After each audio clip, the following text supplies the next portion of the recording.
Hello guys, welcome to Asura Sosivas. ඉතින් අද මම යන්න ඉන්නේ Perlingbrook Falls එකට. මම ඉන්න ගෙදර ඉඳලා අතරම කිලෝ 1 hour and 30 minutes විතර drive එකක් තියෙන්නේ. ඉතින් මට හිතුණා අද යන්න ඕනි කියලා. මම ගොඩක් කාලෙක ඉඳන් මේ waterfall එකට යනවා කියලා බලාගෙන හිටියා. ඒ නිසා මට හිතුණා ඉක්මනට අද තියෙන නිවාඩු දවසත් එක්ක මට අද campus නැහැ. ඒ නිසා campus දවසේ මට හිතුණා අද මේ waterfall එකට යන්න ඕනි කියලා. මේක තියෙන්නේ Springbrook National Park එකේ. ගොඩක් waterfalls තියෙනවා මේ national park එකේ. මම හොයලා බලපු විදිහට. ඉතින් මේ Perlingbrook Falls එක ඇත්තටම හරි ලස්සනයි. ඒ නිසා තමයි මට හිතුනේ එතනට ගිහිල්ලා බලනවා කියලා. ඉතින් අද මාත් එක්ක රැඳිලා ඉන්න අපි යම් Perlingbrook Falls.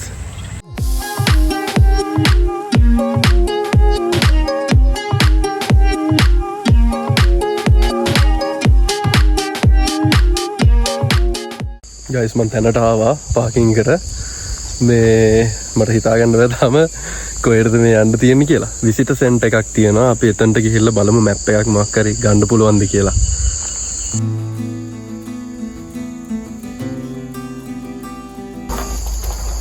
දැන් තියෙනවා ලීෆ්ලට්ස්. ලීෆ්ලට් එක ගන්නවා. මේ තැන වැරදිලා තව පහළට යන්න ඕනි මේ Perlingbrook Falls එකට. පොඩ්ඩක් මෙතන කන්ෆියුස් සීන් එකක් තියෙනවා මේ තැන හොයා ගන්නකොට නම් මට හිතන විදිහට අපි බලමු පහළට ගිහිල්ලා වාහනේ ආයේ. ගයිස් මේ දැන් තමයි පාක් කරගත්තේ. අතන මේ ඕගොල්ලන්ට එනකොට Perlingbrook Falls එකේ කාර් පාක් දැම්මහම Google Maps පෙන්නන්නේ වෙනම පැත්තක්. අතන මේ තන දැක්කහම පොඩ්ඩක් කන්ෆියුස් වෙනවා. ඔයාලා එන්න ඕනි පහළට. එතනින් පහළට ආවේ නැත්නම් තැන හොයාගන්න බැරි වෙනවා. මේ එතන තියෙනවා මැප් එකක්. ඒක ගන්න ඔයගොල්ලෝ පහළටම එනකොට ඒ කියන්නේ ইনফরমේෂන් සෙන්ටර් එකේ ඉඳලා එතනට තමයි පෙන්නන්නේ Google Maps වල. එතනින් ඔයගොල්ලෝ පහළට එන්න ඕනේ ආය Forestry Road කියන තැනට. ඒ ইনফরমේෂන් සෙන්ටර් එක දාලා ඒ එන පාරෙම one way එක කොහොමත් ඒ පාරෙම පහළට එන්න ඕනේ Forestry Road. ඒ Forestry Road එකේ තමයි Perlingbrook Falls lookout එකට තියෙන්නේ. මොකද මෙතන waterfalls ගොඩක් තියෙන නිසා අපිට හොයාගන්න අමාරු වෙනවා. තව පොඩ්ඩෙන් මම යන්නේ වෙන දිහාවක. ඒ නිසා මේ අනික පාකින් නෑ. දැනුත් මං හෙන ගේමක් දීලා ටිකක් පහලින් තමයි පාක් කරගත්තේ. පාකින් නැහැ. ඒ නිසා මේ ටිකක් කලින් එන්න මං ටිකක් කලින් එන්න හිතන් ඉඳලා ටිකක් පරක් වුණා. එහෙනම් මේ අපි යමු ඉක්මනට. ඒතකොට කට්ටිය ගොඩක් ඉන්නවා. මං හිතුවේ මේ වීක් ඩේ එකක් නිසා කට්ටිය අඩු වෙයි කියලා. ඒනට කට්ටිය ගොඩක් ඉන්නවා.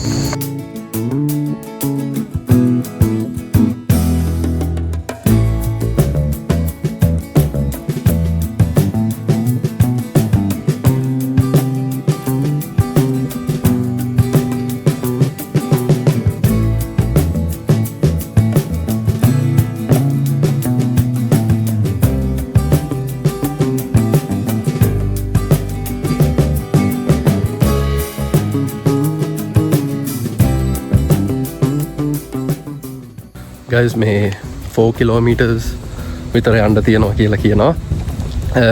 අතරම මේ කලින් මං ආවා වගේම ලස්සන ට්‍රැක් එකක් තියෙන්නේ. නිකන් අර සිංහරාජ් වයිබ් එකක් තියෙන්නේ. මේ මං ඉතින් පයින් යනවා දැන්.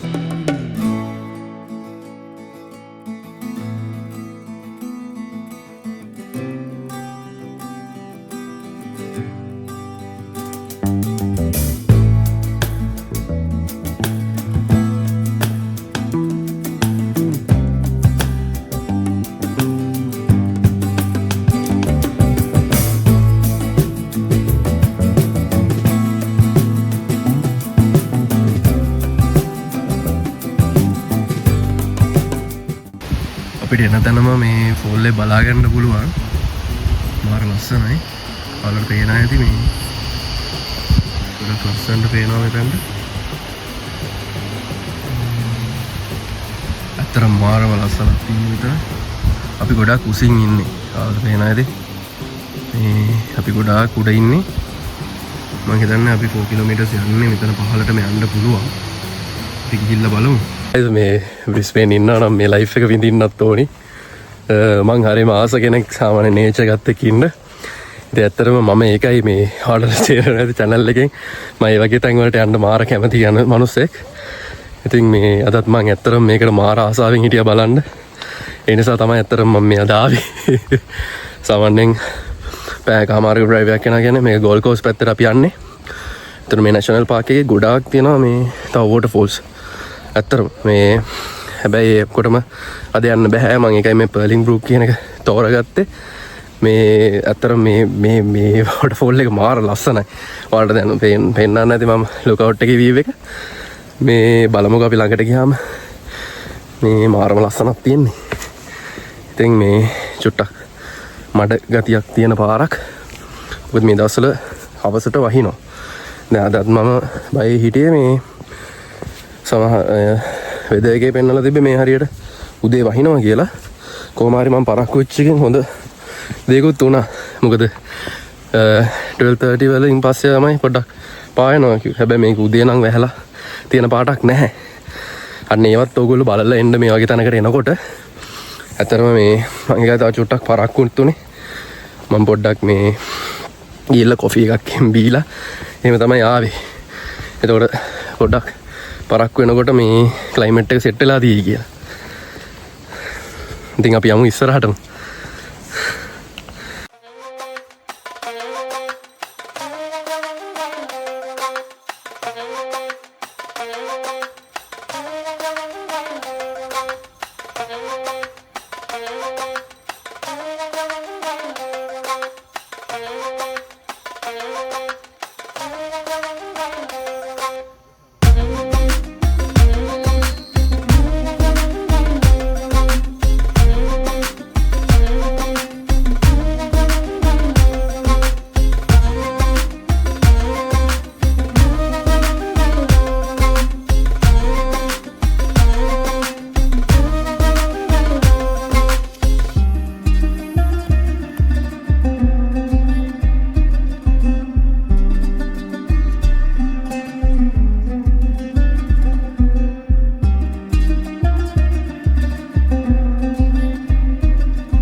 ලට මේ වාසස්ථානයක් වෙනවලු බලන්න මේ සර්පයෙක් ඉන්නවා මේ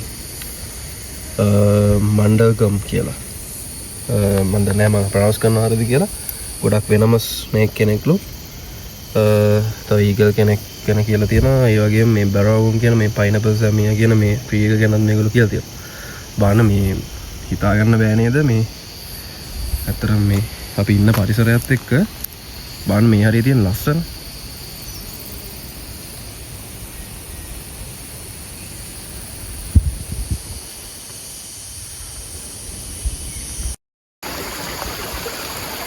බලන්න මෙහි නේචර් එකේ තියෙන ලස්සන මේ ගස්ටියත් එක්ක අතන්ට ගිහින් ඉඳ ගන්න තිබ්බනම් කොහොමද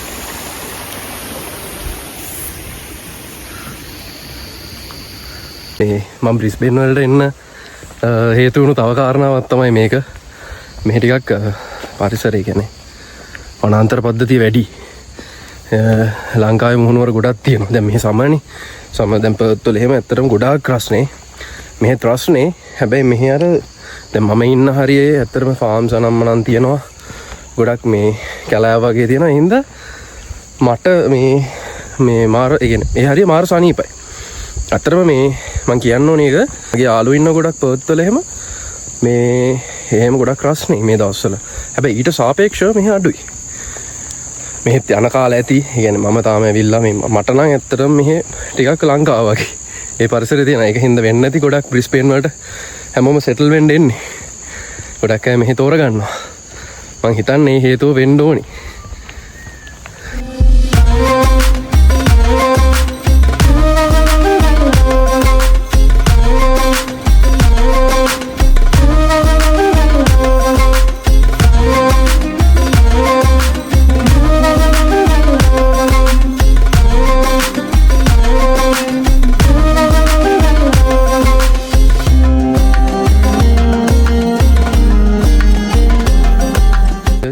සයිඩ් එකට ගිහිල්ලා ඊට පස්සේ පහළට ට්‍රැක් එකේ බහිනවා. දැන් මම මේ බැහැගෙන යන්නේ මම හිතන්නේ අර සයිඩ් එකට ගිහිල්ලා තමයි මේ බහින්න තියෙන්නේ. ඒක නෝන දෙයක් තියෙනවා මේ අතරම මේ එනකොට පොඩක් උදේවරු එන්න බලන්න. සමහර ප්‍රශ්න තියෙනවා. ඉතින් ඒ දේවල්ත් එක්ක තනියම එන එක මම රෙකමන්ඩ් කරන්නේ තනියම ආවට කමන්නේ උදේවරු එන්න. මොකද මේ ටික සමහර තැන් පහළුයි සමහර හරියවල් අහු වෙනවා අපිට කට්ටිය අවඩු ඒ වගේ තියෙනවා මේ ඒ නිසා ඒවා බලලා එන්න. ඒත් එක්කම මෙහි පෙට්‍රල් ෂෙඩ් එහෙම තියෙනවා. ඇත්තටම හරි දුරෙන් තියෙන්නේ මේ හරියේ. ඒ නිසා මේ අනිවාර්යෙන් එක්ස්ට්‍රා පෙට්‍රල් මං ගාන කෑන්නක් තියෙනවා. අර ඒ වගේ දේවල් ඔයාලා රෙඩි කරන් තියාගන්න. මොකද අපි එන්නේ ගොඩක් දුරකට. මේ එතකොට මෙහි පෙට්‍රල් ෂෙඩ්ස් එහෙම ළඟ නැහැ. ඉතින් ඒ නිසා හැමතිස්සෙම අර අවදානමට පෙර සූදානම කියනවනේ. ඒවා බලාගෙන එන්න. මම මේ සමහර ගස් වැටුණාම ඒවා මැද්දෙන් කපලා ඒ විදිහ තමයි පාර හදලා තියෙන්නේ. මේ වයසක කෙනෙක් යනවා බලන්න යාළුවට යාළුවා නේචර් එක විඳින ගම පොඩි ස්ටික් එකක් එහෙම අරගෙන මේ දෙන්න යනවා. මම හිතන වයසක කපල් එක. හරි ඒ වගේ තමයි මේ වරින් කට්ටිය ගොඩක් ජීවිතේ විදිනවා. එයාලා මේ අපි වගේ සල්ලි පස්සේම යන්නේ නැහැ. එයාලා ගොඩක් හම්බ කරලා ඊට පස්සේ ට්‍රැවල් කරන්න තමයි ඒගොල්ලෝ බලන්නේ. මේ දේවල් තියෙනවා ඉතින් මේ අයකින් ඉගෙන ගන්න. මේ වගේ ගල් එහෙම දැක්කම ලංකාවේ වයිබ් එක එනවා. ලංකාව වගේ අපි කොහෙද මේ අනුරාධපුර බදුළු පැතිවල එහෙම විදිනකොට මේ වගේ කටාරම් කොටපු ගල් තියෙනවා. ඒ වගේ කටාරම් නැහැ. වන්නේ උනට අර ලංකාව මේ මතක් වෙනවා. ඇසක දෙන්න ඉස්සරහින් යනවා. මටත් ලොකු හදිස්සියක් නැහැ. අපි මේ රටේ ඉන්නකොට අන්නේ දේවල් නම් ගොඩක් පුරුදු වෙන්න ඕනේ. දැන් මම මෙතන නිකන් ගාල කඩාගත්ත හරකාගේ ඔය අස්සිරින් ගන්න ගියොත් ඒ එයාලට අර අපි ගැන තියෙන පැහැදීම අපි ගැන තියෙන අර මේක ඇති වෙනවා. හරිද? ඒ නිසා අර මේ වගේ දේවල් මෙහි ඉද්දි හදා ගන්න ඕනේ අපි ලාංකිකයෝ විදිහට. මෙතන උඩින් තමයි මේ කලින් බැලුවේ. බලන්න. අපි එතන යටට ඇවිල්ලා ඉන්නේ.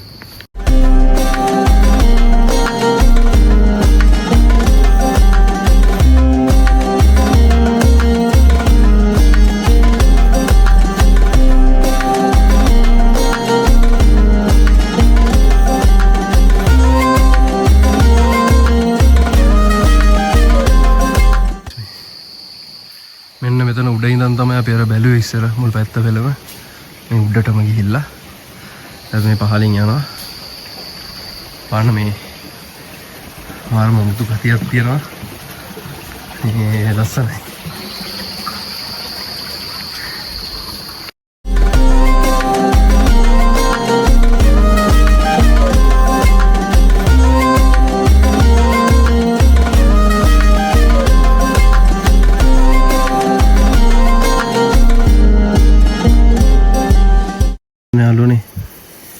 මෙයාට කොච්චර වයස ඇතිද?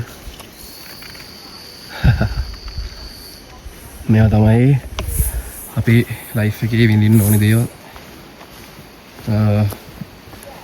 තරම මේ නේචර් එකත් එක්ක ඉන්න එකේ ලොකු වාසිය තියෙනවා guys. මම බිලීව් කරන දෙයක් අපි සබාදහමට ආදරේ කරනවා. අපි සබාදහම රකින්න.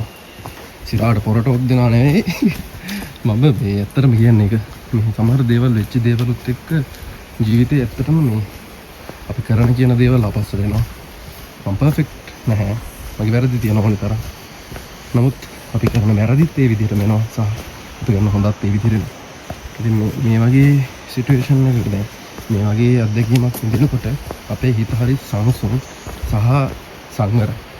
ඉතින් මොකද අපි මේ දේවිදි මේ බලන දේවල් එක්ක දකින්න දේවල් එක්ක අපේ හිත මාරු විදිහට තැම්පත් වෙනවා. ඇත්තට මේක අපිට අපේ ප්‍රශ්න තියෙනවා නම් මේ දේවල් හීල් වෙන්න මාරු විදිහට බලපාන දෙයක්. ඒ නිසා මම ඇත්තටම මේ ගමනට මාර ආසාවෙන් තමයි මේ යන්නේ. ඉතින් ක්‍රිස්මස් තිබුණා ඒත් එක්ක ඇත්තටම තනි වුණා. guys ක්‍රිස්මස් එකට මගේ පුංචි ඇමරිකන් ලෙන් ක්‍රිස්තියානි මගේ බාප්පා. ඉතින් ඒ නිසා ෆැමිලි එකේ අතන්ට එකතු වෙනවා. ඉතින් මට මෙහෙම ක්‍රිස්මස් සෙලිබ්‍රේට් කරන්න කියලා යාළුවෝ නැහැ තාම. ඒ දේවලුත් එක්ක ලොකු තනිකමක් දැනුණා. ඇත්තටම ඒකත් එක්ක දැනුණ තනිකමත් එක්ක මේ වගේ ගමනක් එහෙම වෙලා අර පොළොවේ රිලැක්ස් වෙන එක මාර වටිනවා යාළුවෝ.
දැනට ආවා වතුරට බහින්න කියලා හිතන් ඉන්නේ අද.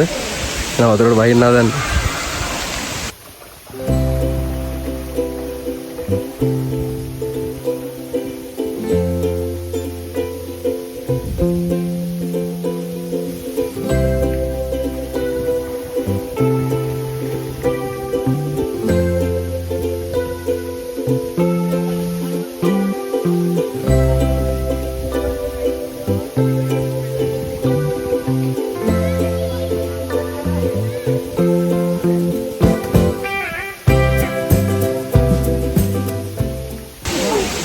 මේ දවස්වල guys චෙරි කාලේ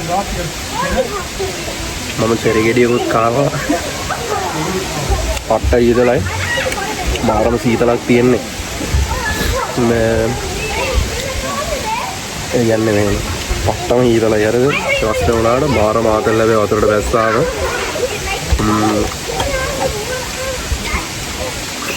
අර මේ දවස්වල සමහෙන්ද ඩිහයිඩ්‍රේට් වෙලා වගේ ඉන්නේ. ඒක සම්පූර්ණයෙන්ම නැති වෙලා යනවා.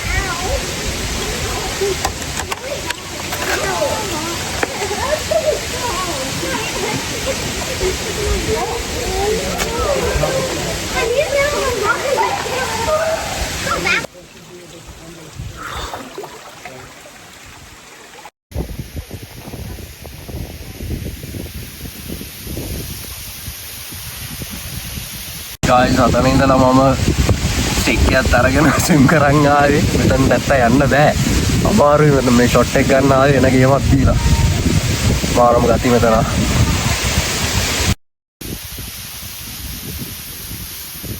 ගායිස් මම නාලා ඉවරයි. දැන් ගෙවදර යන්න හදන්නේ. මාර සීතලයි හෙම්බිරිස්සාවත් පොඩ්ඩක් හැදුණා. ඒ වුණාට අවුලක් නෑ මේ කාලෙකින් තමයි මෙහෙම දැස්සේ. මං ගිය පාර වෝටර්ෆෝල් එක බලන්න ආවට මේ නෑවේ නෑනේ. ඒ වුණාට මේ පාර මම නෑවා. මේ ඒ කියන්නේ කලින් නෑවේ නැත්තේ මට ආපු මුල මොන හරි බින්ට එකත් එක්ක සෙමයම හැදෙයි ප්‍රශ්න වෙයි කියලා තමයි නෑවේ නැත්තේ. ඒ වුණාට මේ පාර නෑවා. මේ ඇත්තටම මාර ආතල්. මේ පට්ට මාතල්ලයක් ගත්තේ කාලෙකින් තමයි ස්විම් කරේ. මේ මම ලංකාවේ ස්විම් කරනවා. හැබැයි මේ කාලෙකින් තමයි මේ බහින්න හම්බුනේ. ඉතින් කොහොම තමයි බර්ලින් බ්‍රූක් ෆෝල්ස් එක. මම හිතනවා ඔයගොල්ලෝ එන්ජොයි කරන්න ඇති කියලා. නැත්නම් මට නම් මාරම ගති තැනක් මගේ ගොඩක් හිතට වැදුනා. ඉතින් හරි මේ ඔයාලා මේ මාත් එක්ක රැඳිලා ඉන්න. ආය අනිවාර්යෙන් මේ වගේ තැනකට මම එනවා. ඒ වගේ වෙනස් වීඩියෝස් ගොඩක් එනවා. මම හිතනවා අවුරුද්දත් හොඳ විදිහට මගේ ආරම්භ වෙන හින්දා ඉස්සරහට එන වීඩියෝස් එන එක්ස්පීරියන්ස් එකමත් ලස්සන වෙයි කියලා. ඉතින් එහෙම හිතාගෙන ඉන්නවා. එහෙම හිතාගෙන තමයි 2026 පටන් ගත්තේ. ඉතින් කමක් නැහැ මාත් එක්ක රැඳිලා ඉන්න ඕගොල්ලෝ. අනිවාර්යෙන් ඉස්සරහට තව ගොඩාක් වීඩියෝස් එන්න තියෙනවා. ගොඩක් තැන් වලට යන්න හිතාගෙන ඉන්නවා අලුත් අවුරුද්දේ. මම හිතනවා මේ වීඩියෝ එකත් ඔයාලා එන්ජොයි කරන්න ඇති කියලා. ඉතින් මාත් එක්ක දිගටම රැඳිලා ඉන්න. අපි නම් අලුත් වීඩියෝ එකකින් හම්බෙමු.